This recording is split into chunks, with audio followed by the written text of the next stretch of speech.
오늘은 이사야 43장 26절의 말씀을 사랑의 호소라는 제목으로 설교했던 찰스 스펄전 목사님의 설교 가운데 이 설교의 마지막 요점이자 세 번째 요점인 실천적인 제안들이라는 내용을 읽고 묵상하도록 하겠습니다. 먼저 본문의 말씀을 읽겠습니다.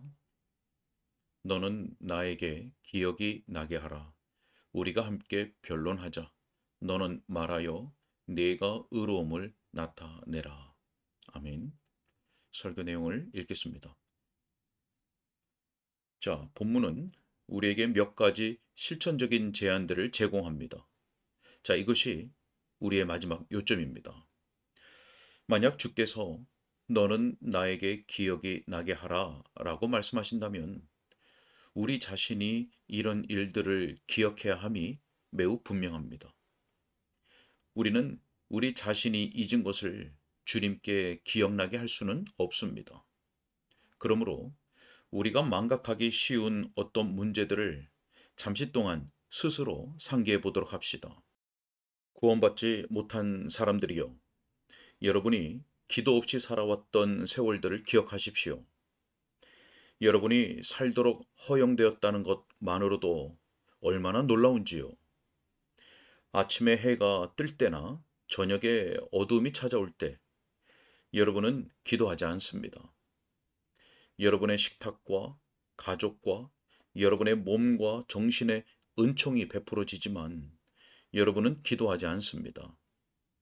설교를 듣고 권면을 받고 부드러운 호소를 듣지만 여전히 여러분은 기도하지 않습니다. 야곱아, 너는 나를 부르지 아니하였느니라. 여기에 기꺼이 용서하고자 하시는 하나님이 계십니다. 그런데도 우리는 용서를 구하려 하지도 않습니다. 여기에 은혜를 베풀려고 기다리는 하나님이 계시지만 우리는 그분을 오랫동안 계속해서 기다리시게 만들었습니다. 여기 우리 앞에 자비의 문이 있으나 우리는 그것을 두드리려 하지 않습니다. 누구든지 두드리는 자에게 열릴 것이라는 약속이 있음에도 말입니다. 여기 밤에 이슬에 머리가 젖은 채로 우리 문을 두드리시는 예수님이 계십니다. 하지만 우리는 문을 열려고 하지 않습니다. 그것을 기억하고 그것으로 인해 깊이 회개하고 자기를 낮추시기를 바랍니다. 자, 다음으로 여러분이 스스로를 낮추는 가운데 여러분이 하나님을 얼마나 괴롭게 여겼었는지를 기억하십시오. 제가 방금 전에 그 사실을 언급하긴 했지만 여러분이 그 일을 생각해 보십시오. 자기를 지으신 창조주를 생각하는 것을 견디지 못하는 피조물이 여기에 있습니다. 한 친구의 식탁에서 날마다 음식을 먹고서 결코 그 친구에게 좋은 말을 한마디도 하지 않는 사람이 여기 있습니다. 도처에 하나님이 지으신 작품이 있는 곳에 살면서 그리하여 그것들을 항상 볼 수밖에 없고 심지어 밤에도 경이의 새로운 장면이 펼쳐져서 낮에는 숨겨졌던 별들을 보여주는 것을 경험하면서도 여전히 자기 하나님을 보기를 거부하는 자가 있습니다. 여러분은 하나님을 괴롭게 여겼으며 그분에 관해서 듣기를 원치 않았고 차라리 하나님도 아니 계시고 영원의 세계도 없기를 바랐으며 그래서 오직 현재만을 위해 살아가는 짐승들처럼 인생을 즐길 수 있기를 바랬습니다. 자, 이 문제에 대해 생각해 보고 여러분의 죄를 기억나게 하십시오. 여러분은 천사들처럼 하나님을 섬기느니 차라리 짐승이 되기를 지금까지 바래왔습니다. 자, 몇몇 이들에게 하나님을 섬기는 일을 망각했던 오랜 세월들을 기억하라고 진지하게 호소합니다. 여러분은 하나님의 큰 목적에 온통 태만했고 하나님을 사랑함이 전혀 없었으며 줄곧 마음을 완악하게 하고서 귀를 막고 구주의 경고와 호소를 거부했습니다. 성령께서 그런 기억들을 통하여 여러분에게 죄를 자각하게 하시기를 바랍니다. 회심하지 않은 안타까운 영혼들이여, 제가 지금 여러분에게 진실을 말하고 있지 않습니까? 만약 어떤 사람에게든 거짓 고발을 제기하는 것이라면 하나님이 그 일을 금하십니다. 저는 지금 여러분에게 더 흉악하고 더 공개적인 죄들로 여러분을 비난하는 것이 아닙니다. 아마도 여러분은 그런 죄들에 대해서는 무죄일 수도 있겠죠. 하지만 이것은 모든 죄들 중에서도 으뜸 가는 죄입니다. 즉, 하나님을 망각하는 것, 그분 섬기기를 싫어하는 것, 그분의 아들이 주시는 구원을 받아들이기를 거절하는 죄입니다. 요한복음 3장 19절에서 말씀합니다. 그 정죄는 이것이니 곧 빛이 세상에 왔으되 사람들이 자기 행위가 악함으로 빛보다 어둠을 더 사랑한 것이니라. 여러분은 여러분의 사업에 대해 생각하지만 여러분의 구원이라고 하는 큰 사업에 대해서는 아무런 관심을 기울이지 않습니다. 이 문제를 생각해 보십시오. 여러분은 불멸의 영혼보다 죽어질 몸을 우선시합니다. 여러분은 일정 시간에만 관계되는 문제들에 대해 염려하고 근심하면서 여러분의 영원한 운명에 대해서는 관심을 기울이지 않습니다. 이 점에 대해 스스로를 정당화할 수 있습니까? 당신은 제정신입니까? 왜 당신은 그렇게 어리석게 행동합니까? 그 미소는 천국이며 그 찌푸린 인상은 지옥이신 하나님이 계시거늘 당신은 그분의 존재를 무시하고 그분을 찾으려 하지도 않고 섬기려 하지도 않습니다. 저의 호소가 서툴다는 것은 알지만 그래도 제 의도는 선한 것입니다. 만일 당신의 마음이 정직하다면 그 호소의 힘을 느낄 것입니다. 하나님께 행한 잘못들을 시인하고 용서를 받아야 하지 않겠습니까? 사랑하는 청중이요, 이렇게 말하십시오. 저는 오늘 제 잘못들을 기억합니다. 그리고 그 잘못들을 기억하면서 일어나 내 아버지께로 갈 것이며 그분에게 그것들을 기억나게 하여 용서를 받고 싶습니다. 자, 주님께서 이곳에 서 계시어 여러분이 그분에게 기억나게 하는 모든 죄의 채무들을 면제하실 것이라고 저는 믿습니다. 여러분의 죄의 목록들을 가지고 오십시오. 그 채무의 기록들을 제출하십시오. 지금 하나님 앞에 그것들을 펼쳐 놓으십시오. 그것은 하나님께서 그것들로 인하여 여러분을 정죄하시도록 하기 위함이 아니라 오히려 그분의 속죄의 피로써 인을 치고 내가 너의 죄들을 사하였노라고 말씀하실 수 있도록 하기 위함입니다. 주저 말고 그것들을 하나님께 기억나게 하십시오. 그러면 그분이 그것들을 잊겠다고 약속하십니다. 만일 저에게 모든 채무들을 면제할 능력이 있고 내일 이 자리에 서서 그 모든 채무들을 면제할 것이며 또한 채무 면제의 유일한 조건은 채무 목록을 제출하는 것이라고 공표한다면 그 목록을 가져오는 일에 주저할 사람이 아무도 없을 것이라고 저는 확신합니다. 누구든 빚진 것이 있는 사람은 서류처를 찾아볼 것이며 서랍들을 열어보고 모든 장소를 샅샅이 뒤져서 지불되지 않은 청구서들을 찾아낼 것입니다. 여러분이 영적인 일에서 그렇게 하기를 바랍니다. 겸손히 인정하고 참회하는 마음으로 여러분의 죄들을 기억나게 하십시오. 만일 우리가 우리 죄를 자백하면 그는 미쁘시고 의로우사 우리 죄를 사하실 것이기 때문입니다. 하나님의 영이시여, 청중에게 전하는 저의 이 호소가 당신의 택하신 백성의 마음에 각인되게 하시고 그들로 하여금 당신께 죄악을 자백하고 오늘 구원을 얻게 하소서. 자, 두 번째 실천적인 제안은 이것입니다. 본문이 너는 나에게 기억이 나게 하라 우리가 함께 변론하자라고 말씀하므로 지금이 우리가 하나님과 변론을 시작할 때입니다. 그분이 말씀하십니다. 오라, 우리가 서로 변론하자. 분별 없이 거부하는 자들이 되지 맙시다. 학교 선생님들이 학생들을 대할 때와 마찬가지로 동일한 교훈이 철저히 습득되도록 다시 한번 같은 교훈을 반복하고자 합니다. 고통스러워하는 죄인이 즉시 평안의 길을 찾기를 간절히 바라는 마음으로 저는 그에게 지금 이 순간 하나님과 더불어 변론을 시작하라고 호소합니다. 이런 식으로 변론하십시오. 주님, 여기 나는 내 허물을 도말하는 자라는 당신의 말씀이 있습니다.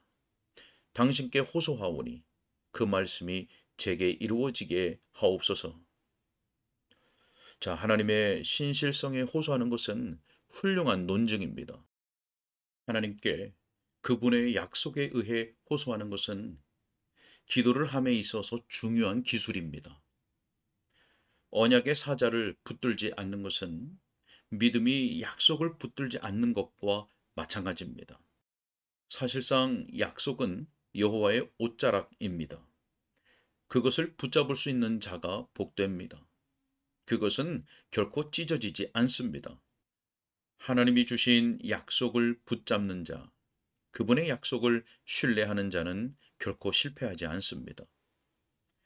주께서 말씀하셨으면 그분이 행하시지 않겠습니까? 그러므로 이렇게 호소하십시오.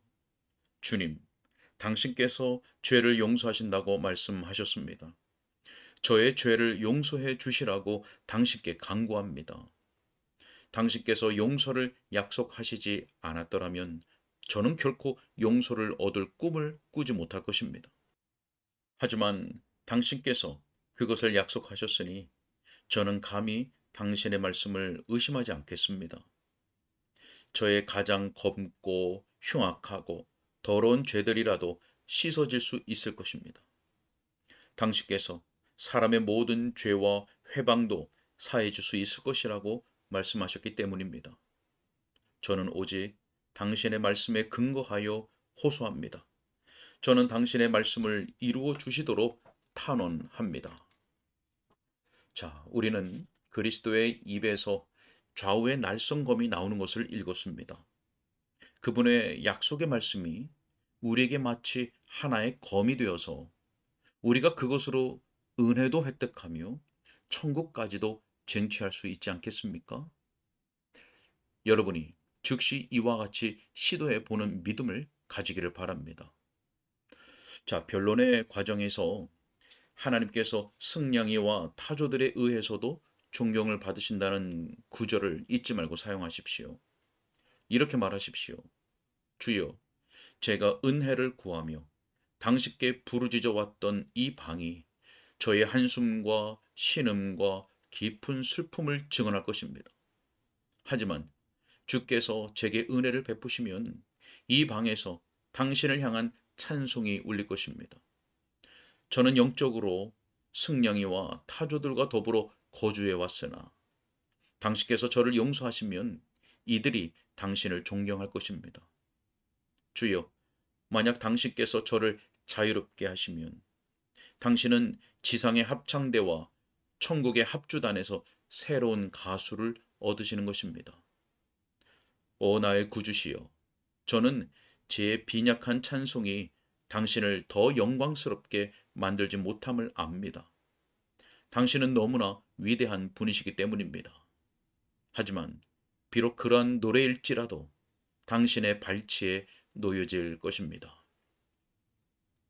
자, 또한 주님께 만일 은혜를 베푸시면 그것으로서 당신의 마음을 얻게 될 것이라고 호소하십시오. 그분은 명백히 그것을 바라시는데 그래서 그분이 이렇게 하소연하시는 것입니다. 너는 나를 위하여 돈으로 향품을 사지 아니하며 희생의 기름으로 나를 흡족하게 하지 아니하였느니라. 하나님께서 향품을 바라시겠습니까? 그분이 타는 기름을 기뻐하시겠습니까? 그렇지 않습니다. 그분이 보기 원하시는 것은 자기 백성이 희생의 제물을 드리는 것이며 그들이 상당한 비용을 들인 무언가를 주님께 바침으로써 그들의 사랑을 입증하는 것입니다. 그분은 황송하게도 그들의 손에서 사랑의 증표들을 받으시며 그것들에서 큰 기쁨을 얻으십니다. 이제 그분에게 이렇게 말씀드리십시오. 주님, 저는 당신께서 받아주실 가치가 없습니다. 하지만 그럼에도 불구하고 당신께서 저를 구원해 주신다면 저는 당신의 것이 될 것이며 제가 가진 모든 것은 당신의 제단에 바쳐질 것입니다. 주님, 저는 당신을 사랑할 수밖에 없습니다.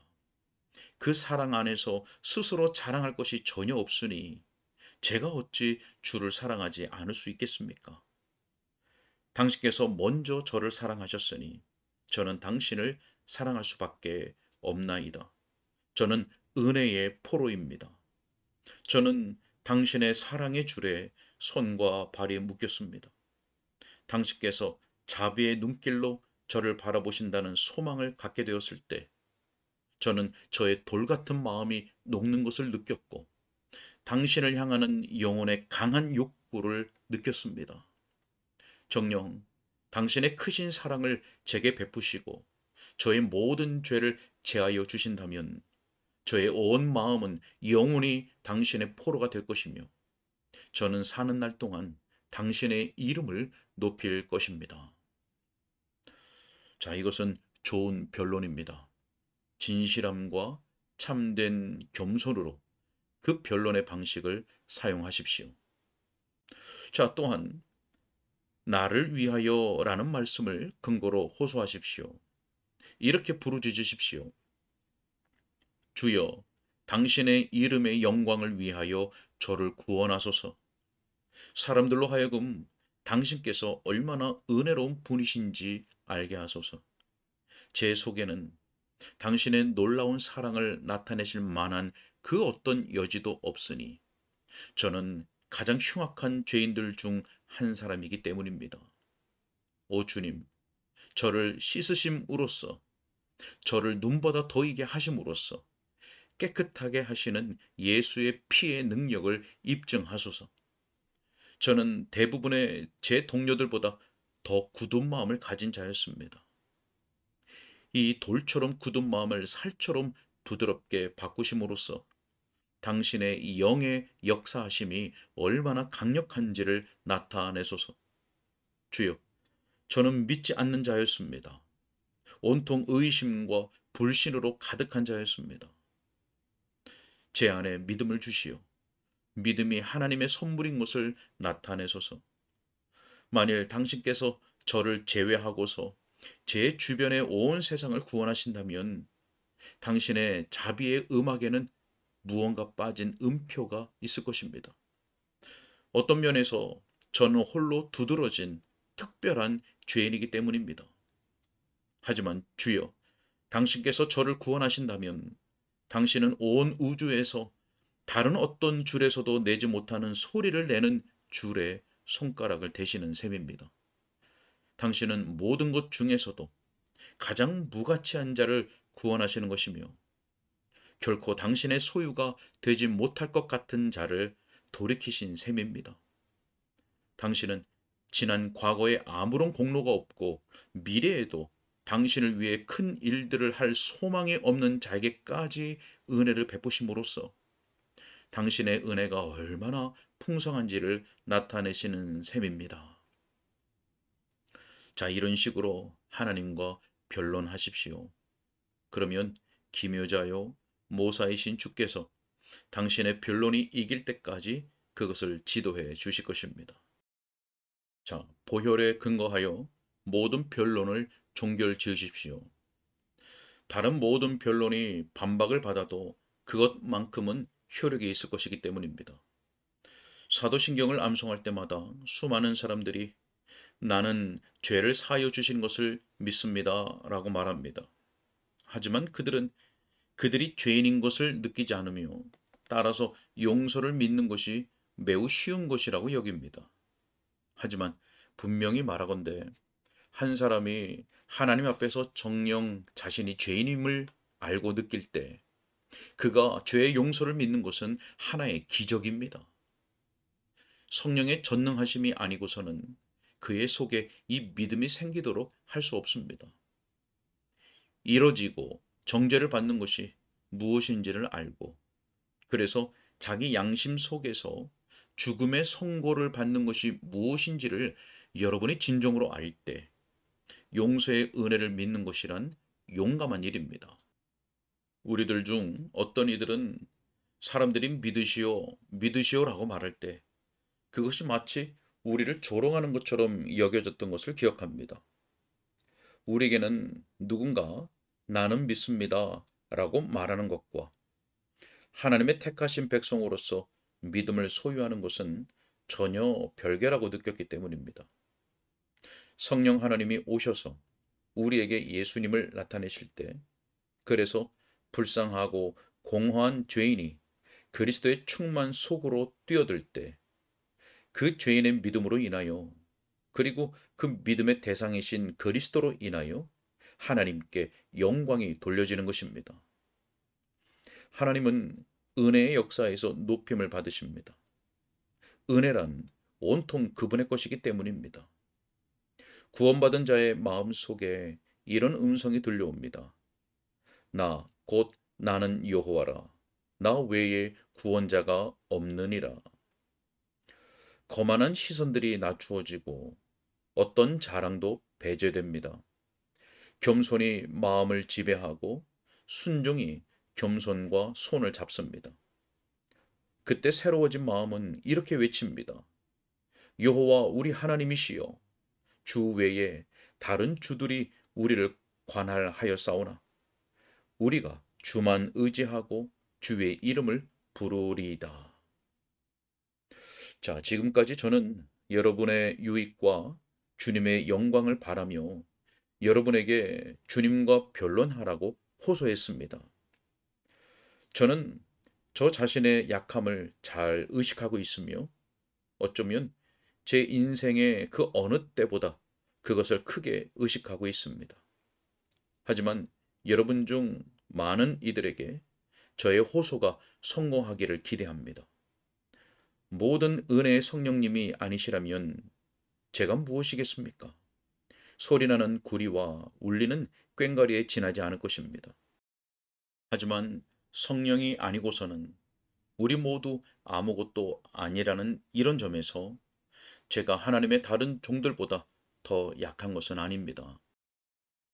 우리가 심는 것이 헛되지 않을 것이기에 하나님을 찬양합니다. 그분이 우리와 함께 하십니다.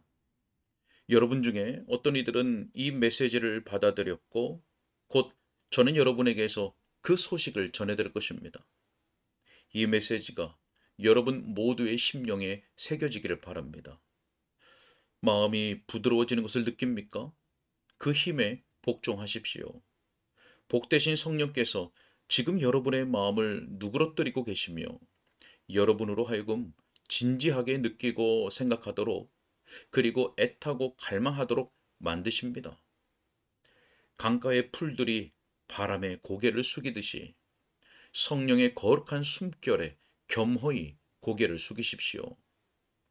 여러분에게는 은혜가 임하고 사랑의 성령께는 아버지와 아들과 더불어 영원토록 영광이 있기를 바랍니다. 아멘. 여기까지입니다. 네. 너는 나에게 기억이 나게 하라.